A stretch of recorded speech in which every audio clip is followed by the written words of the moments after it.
Hello friends, welcome to my channel Munmun Kitchen Bahar চ্যানেলে তোমাদের প্রত্যেককে স্বাগতম। কেমন আছো?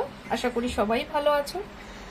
আজ আমি আবারও হাজির হয়ে গেলাম তোমাদের সামনে আরও একটি রান্নার রেসিপি নিয়ে। আজ আমি করব পটল পোস্ত। তার জন্য পটলগুলোকে আমি প্রথমেই ভালোভাবে কেটে সাইড দিয়ে এরকম আমি কুচিয়ে কুচিয়ে করে কেটে নিয়েছি। প্রত্যেকটা পটলই আমি কেটে নিয়েছি। তাহলে আমি পটলগুলো সব কেটে গুছিয়ে নিয়েছি। এখন আমি রান্নার জন্য রেডি হই, থাকো আমার সাথে। তো ফ্রেন্ডস, আমি কিন্তু একটা কড়াই বসিয়ে দিয়েছি। কড়াইটা আমার গরম হয়ে গেছে। আমি এখন পটলটা ভাজার জন্য পরিমাণ মতো তেল দিয়ে দেব। তো দেখো, তেলটা কিন্তু আমার গরম হয়ে গেছে। আমি ওই তেলের মধ্যে হালকা অল্প একটু হলুদ দিয়ে দিলাম। এখন আমি পটলগুলো ভাজার জন্য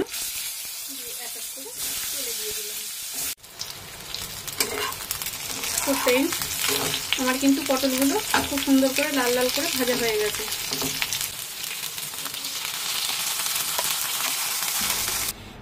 তো দেখো ফ্রেন্ডস, আমি প্রথমেই নিয়ে নিয়েছি কয়েকটা টমেটোটা আমি কেটে নিয়েছি। এটাকে আমি পুরো আলাদাভাবে পেস্ট করে নেব। তো ফ্রেন্ড দেখো, আমি পটলটা করার জন্য আমি কি কি মশলা নিয়েছি কিছুটা পোস্ত, 4টে কাজু বাদাম, 5টা আলমন্ড বাদাম, একটু সাদা আর কালো শস্য মিলিয়ে কিছুটা চার মগজ আর কাঁচা লঙ্কা। আমি এই মশলা ব্যবহার করব। তো আমি এগুলো পেস্ট করে নিই। চলো, থাকো আমার সাথে। এখন কড়াইটা আমার গরম আছে। এই গরম কড়াইতেই আমি পটলটা রান্নার জন্য পরিমাণ মতো তেল দিয়ে দিলাম। তেলটা গরম হয়ে গেছে। একটা শুকনো লঙ্কা ফোড়ন হিসাবে দিয়ে দিলাম। এখন আমি ওই তেলেই দিয়ে দেবো টমেটো পেস্ট।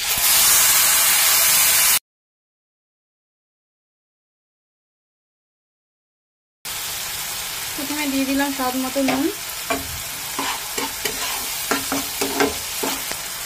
পরিমাণ মতো হলুদ, এর মধ্যে একটু অ্যাড করবো কাশ্মীরি লঙ্কার গুঁড়ো। ওটা কিন্তু আমার খুব সুন্দর করে কষানো হয়েছে। এর থেকে কিন্তু তেল ছাড়া শুরু হয়ে গেছে। এই অবস্থায় আমি দিয়ে দেবো পোস্ত, সর্ষে, কাজু, কাঁচা লঙ্কার যে পেস্ট করেছিলাম সেটা আমি দিয়ে দিলাম। আবারও আমি খুব ভালো করে কষিয়ে নেব।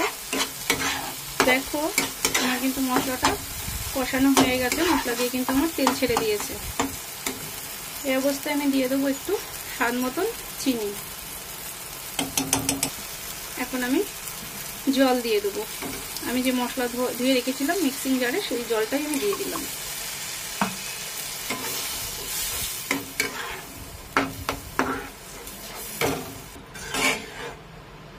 আমি কিন্তু জলটা দিয়ে দিয়েছি। এখন আমি একটু ঢাকা দিয়ে দিই যাতে ঝোলটা তাড়াতাড়ি ফুটে ওঠে। তো ফ্রেন্ডস, চলে এলাম। দেখো, আমি ঢাকাটা এখন তুলে দিই।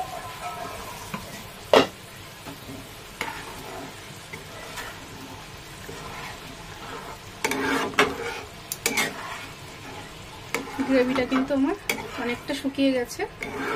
কালারটা কিন্তু দারুণ হয়েছে। এখন আমি এই গ্রেভির মধ্যে ভেজে রাখা পটলগুলো দিয়ে দেবো।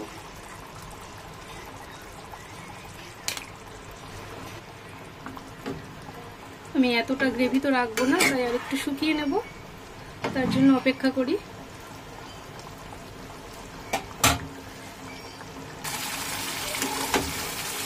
তো ফ্রেন্ড, আমার পটল পোস্ত রেসিপি কিন্তু একদম কমপ্লিট। তোমাদের যদি আমার এই রান্নাটা ভালো লেগে থাকে তবে প্লিজ সবাই আমার পাশে থেকো। আমার চ্যানেলটা সাবস্ক্রাইব করে দিও, লাইক কমেন্ট শেয়ার করে দিও। ধন্যবাদ।